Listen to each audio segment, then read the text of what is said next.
Veduwe, ini dambudziko randinaro nderekuti ndinodawo kubvunzawo kune vari muwanano.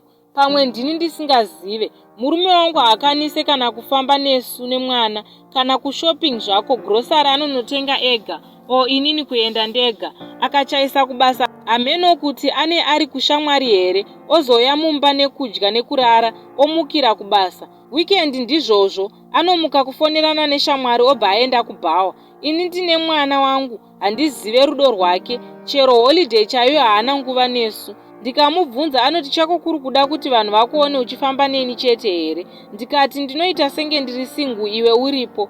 Saka ndamuti next year mumwe nemumwe ngaaone yekutamba, mwana oenda kuna amai vangu. Inini ndomubva out pane kurarama usingu vanhu kunze vachiti ndine murume hazvibatsire.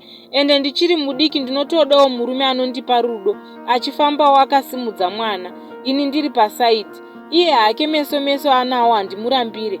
Urukai mumateresi ana mai nana baba munditsanangurirewo kuti zvinorevei izvi.